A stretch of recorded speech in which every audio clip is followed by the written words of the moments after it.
Howdy folks, and welcome to another Taste of Gameplay video, this time for the French Tier 1 tech treat cruiser, the Bougainville. As always, these videos are designed to give you a sample of the gameplay of the ship. Not to be an exhaustive analysis, I recommend the Wargaming Wiki or other content creators. Okay, so fair warning, this is going to be a Tier 1 battle, and it's going to go almost the distance. I think it's going to go like 15 minutes. So I totally give you permission to turn this particular video replay up to 1.25 or 1.5x, even if my voice ends up sounding like a chipmunk. So obviously I'm trying to get through every ship in the game. That means every tier 1 ship as well. And I decided that I would try playing the Bougainville because recently I played the Nino Bigio and I was like, man, these guns are so underpowered. I wonder how they compare to tier 1 guns. And so I was looking through all the tier 1 ships and I found the Bougainville, which I have never played in my life. And frankly, I may never play again.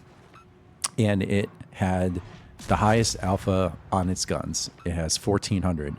And then I buffed it with heavy shells, heavy HE. And so it's 1540 alpha now for each shot that lands. And I was like, I just wonder how that is going to go. Now, as a trade-off, it only has 3 guns. And also, it's kind of a prototype of what you might call a heavy cruiser at later tiers. It's really big. It's really slow. It doesn't turn or accelerate all that well, which means it's kind of easy to hit. So I honestly didn't know how this was going to go. But it turned out to be a really interesting game. I've been having some really interesting games lately, even at the lower tiers, which just reinforces my intuition that the lower tiers might be super interesting if they could just get people to play them. Anyway, the first part of the game isn't super interesting because that's just, again, with all low tier games, it just becomes a matter of like chewing through HP on all these bots, right? But the thing is, there are 2 players on each side, not just one. And we're going to get into this really fun, like 2-on-2 duel at the end. I think all 4 players must be fairly experienced. Certainly the guy on my team is. And it's just going to be kind of fun. And I normally would cut a video like this because, you know, there's going to be the pace of tier 1 games is really slow. So there's going to be a lot of just sailing around. But I decided to keep everything in this time just because, you know, part of the reason I'm doing these videos is kind of a documentation, like a historical record, if you will. Although that sounds really highfalutin for a video game. But, you know, I want people to be able to come to videos like this and not just see how these ships perform, but also see how they perform in context, like what the game was like at this moment in time. Either because it's the future and they want to see that, or because they're playing now and they just want to know what they're about to get into. So if you're one of those players, welcome. Welcome to Tier 1. This is the pace of battles at Tier 1. There's often a lot of bots these days. In this case, there's, you know, what is it, 8 bots, and, maybe 10 bots per side, and 2 players. So again, I'm using my initial strategy. It works, so why change it, of protecting the base. One thing I immediately notice is that bots can hit me. So normally I play like the Chengen and the Hermelin, and they just don't hit me at all, like hardly ever. But the Bougainville is so big and so slow moving that even the bots with their poor aim are occasionally hitting me, which is definitely a potential downside to this ship. I'm not sure. I might have gotten shot at a couple times by players. I can't really tell. But we've already got 3 kills. Let's see, my teammate has 2 kills. Yeah, so we're doing good. We're ahead of the other team, which is great. But, you know, I mean, that could change, right? Right now is good because we are getting points for our cap, and they are not getting points for theirs because there are some of our bots in their cap. That's going to become relevant later. Having points... So Tier 1 games often come in these 2 phases. Sometimes the second phase doesn't exist, but phase 1 is where the players are just chewing through all the bots.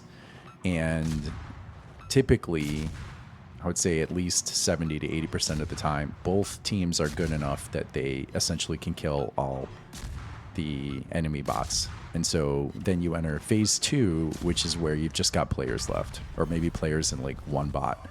And then the whole game changes and it becomes much more like the normal World of Warships, except here at Tier 1, where there's no gimmicks.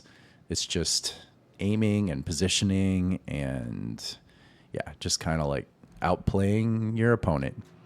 Sometimes you enter phase 2 with a little bit of an advantage or disadvantage based on how well you did against the bots. In this case, we're going to have a moderately significant, but certainly not overwhelming advantage. We'll have a little more HP than they do. I'll have more HP than my friend over there in the Orlan. Another ship I don't think I've ever played, but it's going to be close. It definitely could go either way at that point. More importantly, we're going to have, and we already do have, you can see by the scores, a 30-point lead. And the size of that lead doesn't matter nearly as much as just the fact that we have one, which means that they have to play assertively. They have to come to us. And in World of Warships, there's just a huge advantage for lots of reasons in being the defender. I mean, that's true in real life as well, but it's definitely true in World of Warships. Like, you always want to be kiting and having people pushing into you. Anyway, we still have one bot left, but he's going to get chewed down, though it is helpful that he's there because the Orlan is going to do a little bit of damage to this Hermelin. Anyway, I'm not going to have particularly insightful commentary for big chunks of this, but again, I'm going to leave it in because I just think it gives you a sense of the pace of these games.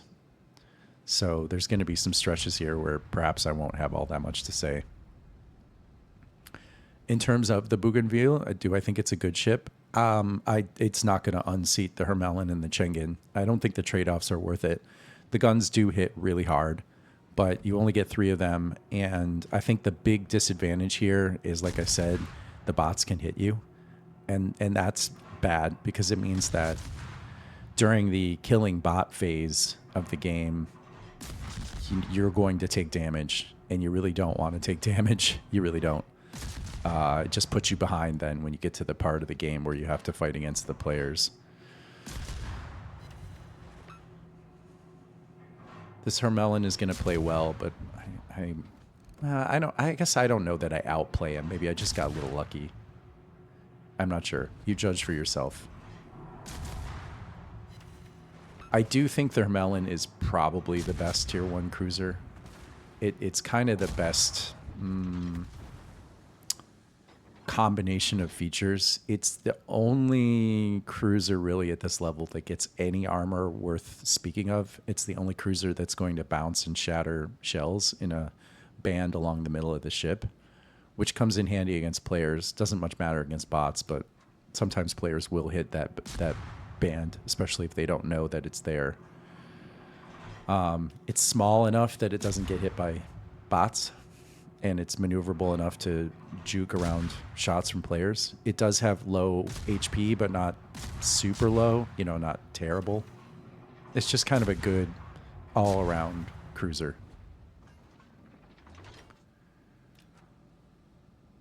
The Hercules, I don't know nearly as much about. I don't think I've gotten to that one yet. I'm not sure I've ever played the Hercules. I can't remember.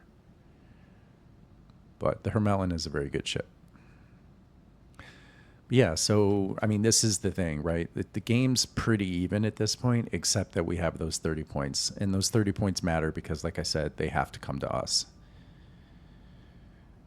I don't really know what I would do if I was them.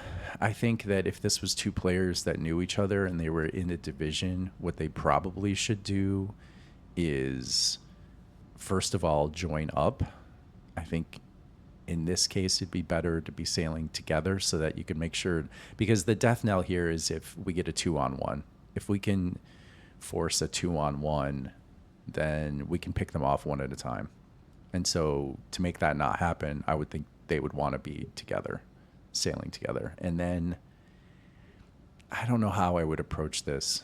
I probably would just go for a full frontal assault and just try to use the element of surprise. I mean, they have better detect than we do. So if they find me first, for example, they could set it up so that they have the perfect shots on me and they get the first shot, and that might be enough to do me in. And if they find the Orlan first, then they may not get that first shot, but in return, the Orlan has a lot less hit points, so they could take him down, hopefully relatively quickly. I mean, it would take a little bit of luck and some skill, but I think that would probably be their best shot. They're not going to do that because they probably don't know each other, and so they're not going to coordinate super well. And so we're going to be able to do the reverse and kind of pick them off. I think there's a pretty long period of time here where we don't spot them.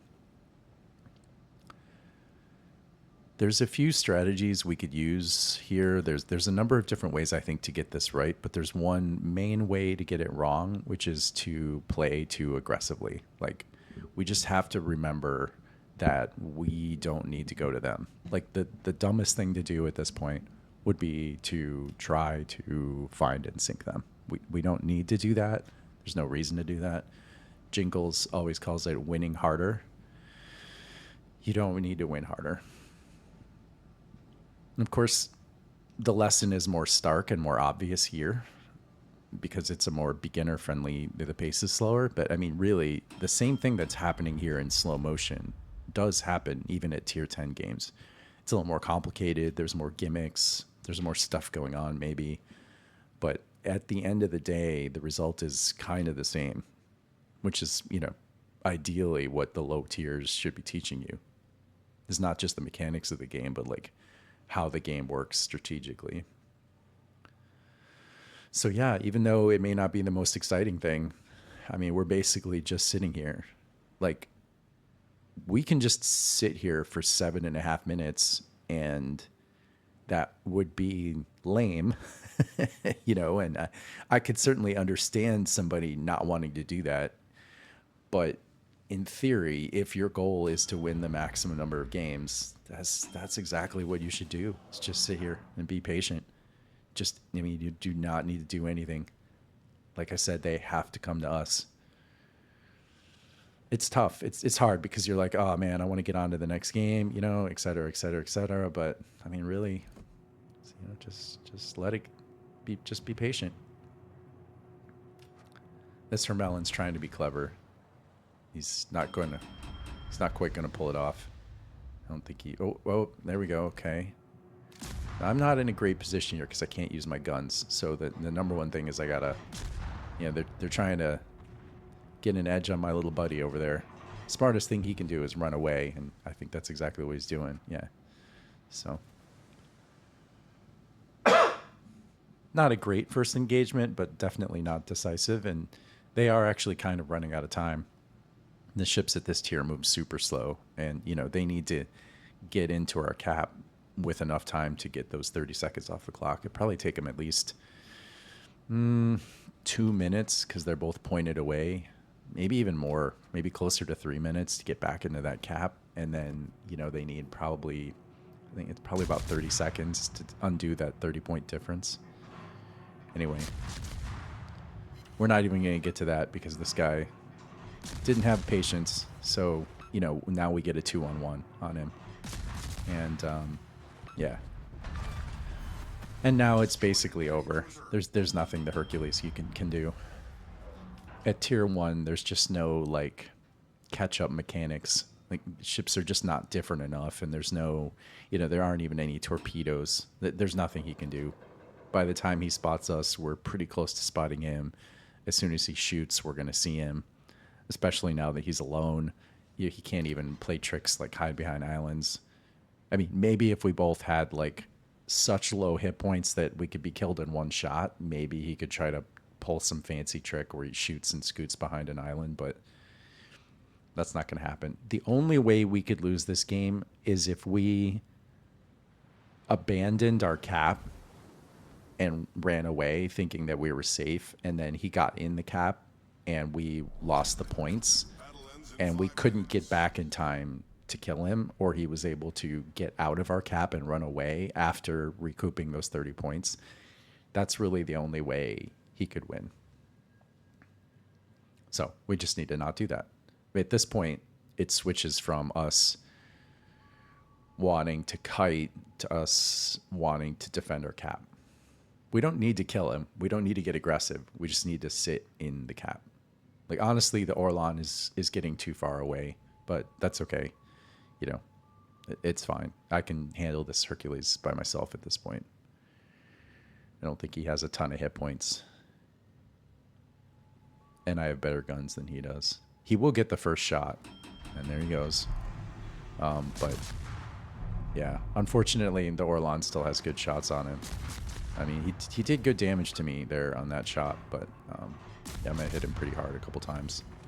And then this is the issue too at tier 1, right? You gotta, oftentimes the guns turn slowly, so he's just not, yeah. And it's a victory. It's a victory for us. So yeah, the Bougainville is a fine ship. The guns do hit hard. It's not the ship I would choose at tier 1 again because bots can hit it, and that's a huge downside. But I certainly don't regret playing a game in it. And I hope you enjoyed that video, and I'll see you in the next one.